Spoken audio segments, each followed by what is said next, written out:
अस्सलामुअलैकुम viewers, welcome to my YouTube channel let's learn with them. आज की video का टॉपिक है प्रॉपर्टीज़ ऑफ पैरेललोग्राम। आज की वीडियो के अंदर हम पैरेललोग्राम के बारे में जानेंगे कि वो क्या होता है, उसकी कुछ प्रॉपर्टीज़ है, साइड्स की बुनियाद पर, एंगल्स की बुनियाद पर उनको समझेंगे और उसके एंगल्स की कुछ मखसूस खसूसियात हैं, उन खसूसियात को जानेंगे ताकि हम उनको इस्तेमाल करके अपने क्वेश्चंस को इजीली सॉल्व कर सकें। सो पैरेललोग्राम बेसिकली क्या है?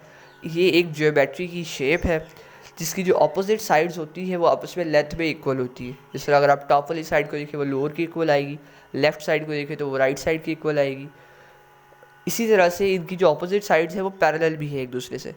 पैरेलल से मुराद क्या है कि उनकी डायरेक्शन एक तो सेम है, एग्जैक्टली एक दूसरे की डायरेक्शन सेम है, और वो उनके करस्पॉन्डिंग पॉइंट्स का डिस्टेंस भी सेम है। करस्पॉन्डिंग पॉइंट्स का डिस्टेंस से मुराद है कि फॉर एग्जांपल दो पैरेलल लाइन्स लगी हुई है, एक पॉइंट आप इस पैरेलल लाइन पे दें, उसके एग्जैक्टली सामने दूसरा पॉइंट दूसरी पैरेलल लाइन के ऊपर ले, तो इन पॉइंट्स का डिस्टेंस आएगा। इसी तरह और पॉइंट्स भी लगाते जाए तो उन सब पॉइंट्स का डिस्टेंस आपस में बराबर होगा। ये है पैरेलल की आइडेंटिफिकेशन।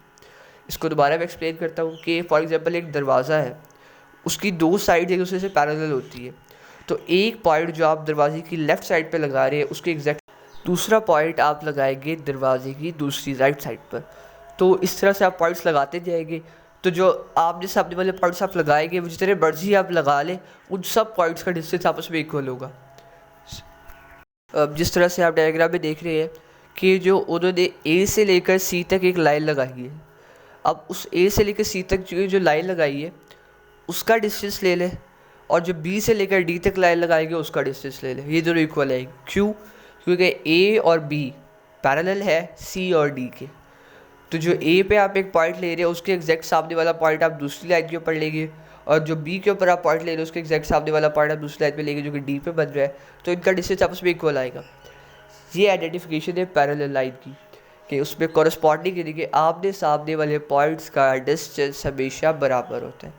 तो एंगल्स ऑफ पैरेललोग्राम की बात कर रहे हैं कि एंगल्स है इसके ये ऑपोजिट एंगल्स जो है, जिस तरह फॉर एग्जांपल जो एंगल ए पार्ट पे बन रहा है डायग्राम के अकॉर्डिंग वो इक्वल होगा जो एंगल सी पार्ट पे बन रहा है। इस तरह जो एंगल बी पार्ट पे बन रहा है डायग्राम के अकॉर्डिंग वो इक्वल होगा एंगल डी के, यानी कि ऑपोजिट एंगल्स जो है वो इनके बराबर है। उसके बाद एक और चीज़ यहाँ पर नज़र आ रही है आपको, एक ए से लेकर सी तक उसने लाइन लगाई है, इसको बोलते हैं डायगोनल। डायगोनल होता है बेसिकली कि किसी भी ज्योमेट्रिक शेप के जो अपोजिट कॉर्नर्स है उनको आपने मिला देना है, तो उस लाइन को बोलते हैं डायगोनल। जिस तरह ये पैरेललोग्राम है तो उसके अपोजिट कॉर्नर्स जो है उनको आप आपस में ज्वाइन करेंगे, तो जो लाइन लगाएंगे ज्वाइन करने के लिए उस लाइन को हम बोलेंगे डायगोनल।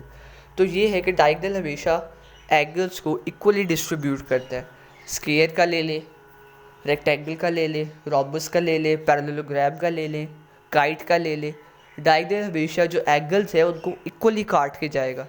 तो ये है कि जो डायगोनल है उसके जो एंगल्स है वो इक्वल होते हैं आपस में, आमने सामने वाले। कि जिस तरह से आप पिछले डायग्राम में देखा कि 1 2 3 4 एंगल्स लगे हुए थे, जो आमने सामने वाले एंगल्स हैं डायगोनल के वो आपस में बराबर होंगे। साइड्स का मैं आपको एक्सप्लेन कर चुका हूँ कि साइड्स इसकी जो है ऑपोजिट साइड्स लेंथ में भी इक्वल होती है और पैरेलल भी होती है। पैरेलल का आपको बता दिया है कि उसके जो कॉरस्पॉन्डिंग पॉइंट्स हैं उनका डिस्टेंस बराबर होता है। ये ऐसी दो लाइन्स जो कॉरस्पॉन्डिंग पॉइंट्स आमने सामने वाले पॉइंट्स का डिस्टेंस इक्वल आए, जिस तरह मर्जी आमने सामने वाले पॉइंट्स लगा लें, आप जहाँ मर्जी लगा लें वो आमने सामने वाले पॉइंट्स का डिस्टेंस हमेशा बराबर आता है। तो ये लाइन्स कहलाती है पैरेलल लाइन्स। नेक्स्ट है एंगल सब प्रॉपर्टी ऑफ पैरेललोग्राम। पैरेललोग्राम्स के एंगल्स के जो सब होता है वो एक मखसूस जो है उनका सब इक्वल आता है, एक मखसूस है। जैसे कि फॉर एग्जांपल आपको बता दूं कि जो पैरेललोग्राम्स की 4 लाइन है उनमें से कोई भी एक लाइन ले लें, उसके ऊपर बन रहे होंगे 2 एंगल्स, उन 2 एंगल्स का सब हमेशा 180 आएगा। जिस तरह आप ए और बी लाइन को अगर देखें तो जो एंगल ए पॉइंट पे बन रहा है और जो एंगल बी पॉइंट पे बन रहा है उनका सब हमेशा 180 होगा। और अगर आप देख लें डी और सी लाइन को, तो जो एंगल डी पार्ट में बन रहा है वो और उसका साथ हम सब कर ले एंगल सी वाले का, तो ये 180 आएगा। और इसके अलावा अगर बी और सी लाइन को देखें तो जो एंगल बी पे बन रहा है और जो एंगल सी पे बन रहा है इनका सब 180 होगा। ए और डी लाइन को देख ले तो जो एंगल ए पे बन रहा है और जो एंगल डी पे बन रहा है इनका सब 180 होगा। और इसके सारे एंगल्स यानी कि चारों के चारों ए बी सी डी इन चारों एंगल्स का सब ले तो वो 360 आएगा। इन चारों एंगल्स का सब ले तो वो 360 आएगा। अब इस चीज़ को आप देखते हैं कि 360 किस तरह आ रहा है। तो आप देखिए कि जो बी और सी का सब है वो 180 है, ए और डी का सब जो है वो 180 है। 180 प्लस 180 360 होता है। अगर दूसरी तरफ से देखें तो ए और बी का सब 180 है, डी और सी का सब 180 है। तो 180 ऊपर वाला और 180 नीचे वाला, चारों का सब मिलके बन जाएगा 360। यहाँ साइड पे आपको कुछ नज़र आ रहा है एंगल ए डी सी और एंगल डी सी बी के नाम से, angle A B C B. तो इसका क्या मतलब है? एंगल्स को हम हमेशा वर्टिसेस से शो करते हैं। वर्टिसेस कहते हैं कॉर्नर पॉइंट्स को। किसी भी जियोमेट्रिक शेप के कॉर्नर पॉइंट्स वर्टिसेस कहलाते हैं। और जब हम जब भी किसी एंगल का नाम बताना चाहे तो आपके साथ बताना पड़ता है कि ये इन दो वर्टिसेस के दरमियान बन रहा है। जिस तरह से एंगल ए डी सी का है कि ए वर्टिसेस और बी सी वर्टिसेस के दरमियान जो एंगल डी बन रहा है उसकी अब बात कर रहे हैं। डी सी बी का मतलब है कि डी और बी के जो दरमियान सी एंगल बन रहा है उसकी अब बात कर रहे हैं। इसी तरह डी ए बी का मतलब है कि डी और बी के दरमियान जो ए एंगल बन रहा है उसकी बात कर रहे हैं। तो यानी कि जो साइड पे दो वैल्यूज़ लिखते हैं, जिस तरह से अब डी ए बी लिखा है तो साइड पे एक साइड पे डी है, एक साइड पे बी है।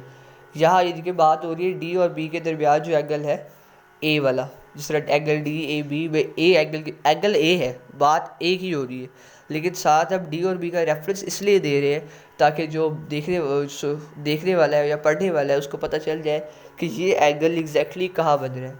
अब ए पे तो जो है उसके एक्सटीरियर एंगल बाहर की तरफ भी बन रहा है, एक एंगल अंदर की तरफ बन रहा है उसका। तो जो पढ़ने वाला उसको कन्फ्यूजन हो जाएगी कि ये कौन से ए वाले ए की बात कर रहे हैं, जो एंगल बाहर बन रहा है उसकी, जो अंदर बन रहा है उसकी। इसलिए हम साथ रेफरेंस देते हैं ताकि पता चल जाए। Thanks for watching. उम्मीद है कि आपको आज का वीडियो अच्छा लगा होगा। Don't forget to like, comment and subscribe. And if you have any question related to my videos, you can ask me in the comment section below.